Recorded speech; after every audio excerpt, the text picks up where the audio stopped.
In Malaysia, the right to vote is universal, yet many women still face obstacles that keep them from fully engaged in the nation's political process.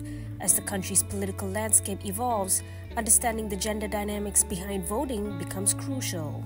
Organizations like Mekar Kami are dedicated to empowering women, encouraging them not only to cast their ballots, but also to take active role in political conversations. I recently had a conversation with Nadine Azman, a feminist activist and member of Mekar Kami, to discuss the organization, gender dynamics in voting, and her path as an activist. So Mekar has a slower and more grassroots approach, in the sense that we all wanted to broaden what it means to be politically active as a young woman, instead of centering party or parliamentary politics, which usually has a very specific end goal, I would say.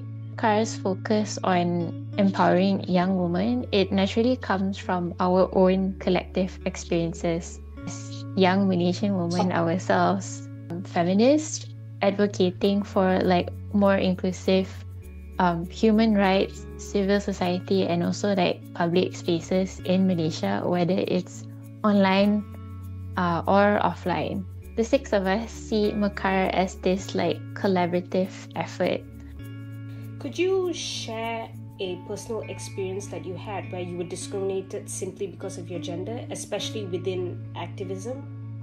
For me, my personal experience, there was this one year where I went to the Women's March Malaysia. I think it was my first time going there. I took a photo with my play card, which I feel was quite harmless. But essentially, the play card was in Malay, but it was written in Jawi handwriting. And my friend posted it on Twitter. And then like, I think after less than 4 hours, photo went super viral. And then I began receiving all sorts of like harassment. Malaysia, race and religion continues and will still play a big factor in how you are perceived. So like for instance, a hijabi Malay woman like me, as opposed to like a young Indian woman, they wouldn't receive the same sort of harassment online if you have opinions, especially if it's posted online. For me, it would likely be about my tudung and also like my beliefs, whether what I say is perceived as being in opposition. Whereas for Indian women, it's usually reduced to like race entirely. What advice would you give like to someone who, wants to include women but don't quite know how? Where do you think they can start? How do we bring more women into the conversation? If this question is going to like a political party leader, they should ask the lowest ranking women members in the party what do they actually want.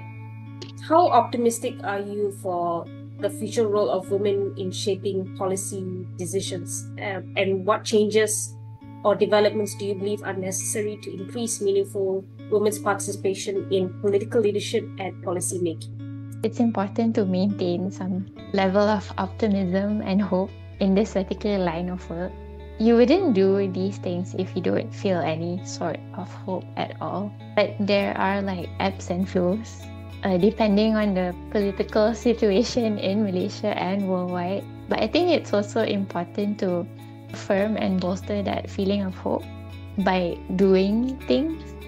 And for me personally, it's by doing the work that I do with Mekar Kami, especially since we all don't do it full time. We do it within our own time.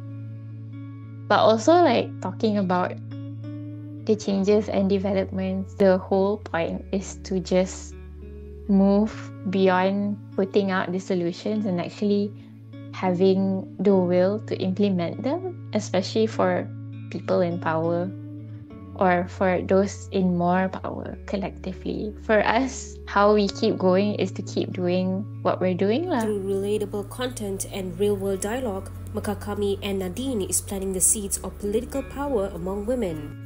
With continued efforts, there's hope for a future where more Malaysian women turn out to vote, participate actively, and shape the nation's future.